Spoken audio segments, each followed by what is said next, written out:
स्वामी जी, अब जरा दर्शकों को शामिल कर लेते हैं कार्यक्रम में। हाँ जरूर। स्वामी जी उनके देखिए, लिए है सारा कार्यक्रम।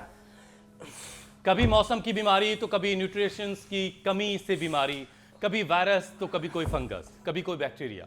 कुल मिलाकर सेहत पर खतरा हमेशा मंडराता ही रहता है। ऐसे में शरीर हमेशा मजबूत रहे, हर हमले को रोकने में कारगर हो, योग के साथ साथ त्रिदोष शांति के जो उपाय हैं वो बताइए स्वामी जी। देखो, एक तो अपनी इम्यूनिटी बढ़ाइए जी, और इम्यूनिटी बढ़ाने के लिए एक तो सूर्य नमस्कार। चलो जी मेरे साथ साथ करो बहनों, सूर्य नमस्कार, योगिक जोगिंग, दंड बैठक, प्राणायाम। अब तो अनुलोम विलोम जारी रखे मेरे भाई।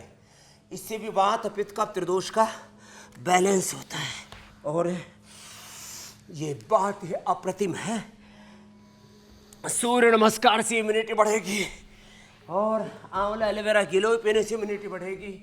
नेचुरल फूड ले, ये जो सिंथेटिक फूड है, junk food, fast food, fat food, ready to eat कभी कभी तो ठीक है, रोज ठीक नहीं। तो लंबे लंबे श्वासों के साथ रोज कम से कम ऐसे 10 बार सूर्य नमस्कार करें। जिसकी इम्यूनिटी हाई होगी उसको कोई बैक्टीरिया, कोई वायरस, कोई फंगस का खतरा नहीं। एक बात और देखो, एक और चीज कहता हूं, आपकी इम्यूनिटी हाई रहेगी योग से, नेचुरल फूड से, फ्रूट्स, सलाद और जितना मिलेट्स हो सके, दूध दही, नेचुरल चीज़ें खाएं। जितनी हम सिंथेटिक दुनिया में रहेंगे उतना ही ज़्यादा हमारे जीवन में आफत आएगी। हाँ। अगली बात, जब आपकी इम्यूनिटी हाई रहती है तो आपके त्रिदोष भी अच्छे रहते हैं। ये खास बात बताना चाहता हूं। और हाँ, ये वात पित्त कफ त्रिदोष हैं क्या? एक तो जेनेटिकली किसी के माता पिता को कफ, कोल्ड, सर्दी, जुकाम बार बार होता है तो माता पिता का ही अंश बच्चा होता है। जैसे जैसा बीज वैसी फसल। तो आयुर्वेद में इसको बीज दोष ही कहा है। तो माता पिता को यदि कफ है तो बच्चों को कफ होने की ज़्यादा संभावना रहती है। माता पिता को पित्त है, एसिडिटी है, बहुत हाइपरटेंशन है, बात बात में उबाला लेते रहते माता पिता, बहुत क्रोध करते हैं, उनको पायस फिसर फिस्टुला है, स्किन प्रॉब्लम्स है, तो ये स्किन प्रॉब्लम भी है पित्त बढ़ने से होती है। तो माता पिता को पित्त है तो बच्चों को पित्त हो जाता है। और माता पिता को वात है, arthritis, rheumatoid arthritis, RACRP, ANE, AVN, HLP27, इसके लिए सूक्ष्म में हम अच्छा काम करता है, ये तो कर ही ले। तो जिनके माता पिता को वात रोग है बच्चों को वात, जिनको कफ है उनको कफ, जिनको पित्त है उनको पित्त, और जिनके liver, kidney, lung, heart, brain, nervous system कमज़ोर है उन बच्चों को भी जेनेटिकली बीमारियाँ जो है विरासत में मिल जाती है। विरासत में संपत्ति भी मिलती है हुसैन भाई, और विपत्ति भी मिलती है। बिल्कुल, बिल्कुल। तो हमको इस विपत्ति को आज टालना है तो सबसे पहले अटैक करते हैं वात रोगों पर।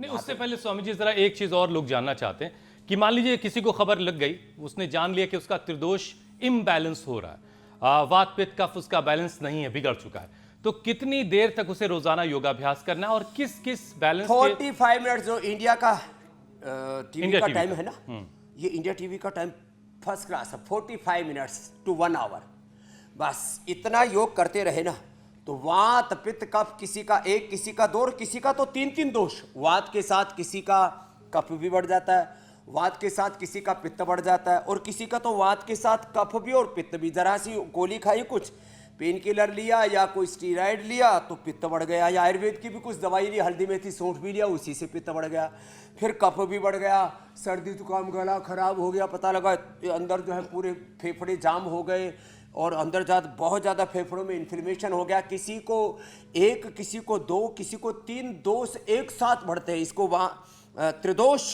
प्रकोप बोलते हैं। तो आज कोई दोष नहीं रहेगा, सबको निर्दोष बनाएंगे। क्यों होता है कि ये जो दोष है वो अकेला नहीं अपने दोस्तों के साथ आता है? हाँ, ये हर रोग और हर बीमारी के बारे में है।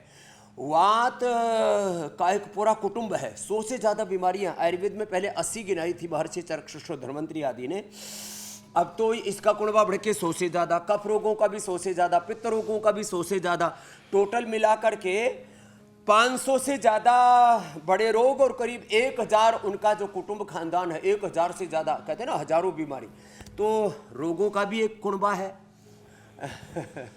ये बड़ा दोषों का भी एक कुनबा है, बीमारियों का भी एक कुनबा है। कोई आदमी जब बीड़ी सिगरेट शराब कोई भी एक नशा करने लगेगा तो कई दोष उसके जो है पूरे कुटुंब जी। खानदान के साथ उसमें प्रविष्ट हो जाए।